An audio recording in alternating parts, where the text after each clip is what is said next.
Welcome to this edition of In Focus Adventures. Today we're at the Texas Motorplex Speedway, photographing John Robinson's world-famous diesel-powered funny car. Come on, come join me. We're going to photograph this funny car.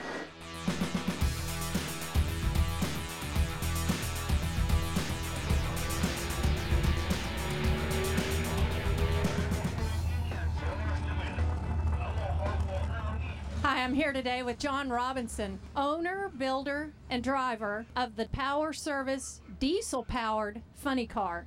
John, how are you today? I'm doing good. How are you? Awesome, awesome. I'm having a blast at this event, and I love this car. It's awesome. Yeah.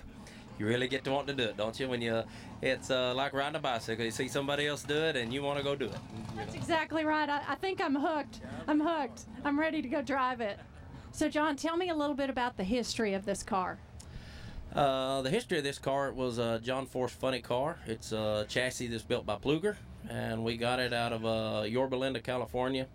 We really wanted this car just because of the rear end and the history behind it. When we started as a blank chassis to start building a car. The motor's 5.9 Cummins, like out of an old 5 Dodge. It's a common rail block. Has a P-pump with an ag governor on it. That'll mean something to some and nothing to others. Well, it has to be an awesome project to be the only diesel-powered funny car in the world. Is that right? The only diesel-powered funny car? Yeah, that we know of. And like most good things, it's dumb luck. It's how we got there, and we're playing it for everything it's worth. The crowd seems to like it.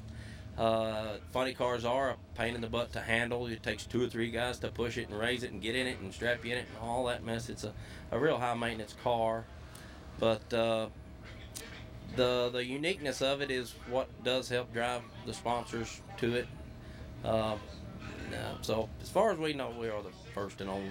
Well, thank you so much for being with us and letting us interview you today. I absolutely love your car. I'm hooked. All right, thank you, John. I mean, anytime you gotta cut out the fiberglass in order to make room for the stacks. That's just cool. Well, turbo diesel. Yeah, that's way cool. I love that. Now, I believe being from around here, Rustin's probably seen this before, but I think if you take that car just about anywhere else, I mean, roll it into Vegas, line it up in Supercomp, I guarantee you, the guy in the car next to you is just going to be staring at you the whole time going, what is that? And why? The answer to why is, why not?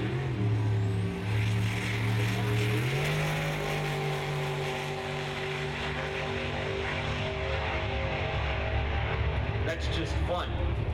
839, 163 miles an hour. Photo adventures are everywhere.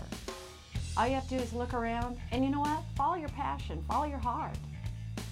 If you love photography, come join me. I'm going to photograph everything from rattlesnakes to race cars. We're just getting started. Don't go away. We'll be right back. Wyman is actually the official photographer for the state of Texas. Pretty cool title. And we're actually going to go on a rattlesnake hunt. That is, a rattlesnake hunt with our cameras. You know, I always say, I'll photograph almost anything. And lately, anything has come to include rattlesnakes. And I know what you're thinking. That's crazy, especially for a girl, right? I don't even like snakes. But I found there is nothing quite like the adrenaline of sitting 30 inches from a coiled up rattlesnake. Well, hoping we'll find one. I bet you we do. This is good country. Got freaking pair of around these things here. So many people have a tendency to believe that snakes are out to bite them. And they're not. You know, if you're careless, and we all get careless from time to time. And after years of walking and hunting and just being in the outdoors in general, the snake country, it just becomes a part of your whole train of thought. I mean, it's just second nature. All right, let's photograph this. Let's find a good location over here. And And again, I don't want to pick him up by his head. If you pick him up by their head, right behind their head with these tongs, they'll break their necks. Oh. So you pick it up, you know, several inches behind their head to where they're balanced more or less. There you go. You don't want to pick them up so far back that they can bite you. Reach out and grab you by the hand. Yeah, no, that wouldn't be a good situation. So that's the first spot Not something I would want to have to report is how'd you get bit while I was carrying a rattlesnake.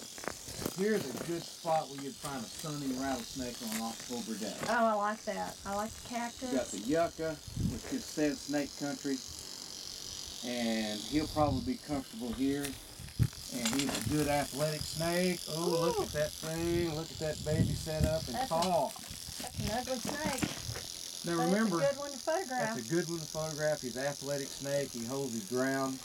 We're working our light well. We got good side light coming in at not quite 90 degrees. Rattlesnakes are actually pretty easy to photograph because when they're in defense mode, they're coiled up, they're rattling, and they usually have their tongue sticking out. Exactly what I want in a photo.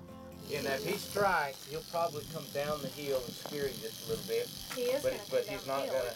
But he won't get you. Well, he looks like he's in perfect position to strike. Is he? I mean, I'd say. Yeah, he's ready. He's ready to go. He's got it all figured out. But unless he gets so angry that he just kind of loses his mind, he knows when he's close enough to you. He's not going to strike until he's got you.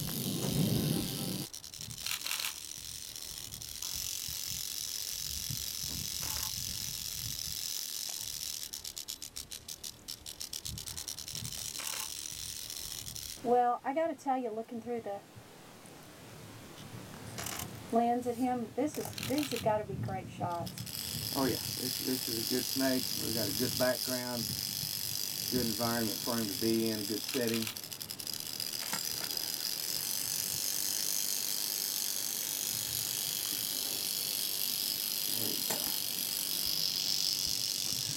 You know, there's one thing about rattlesnakes. They won't hurt you unless you hurt them.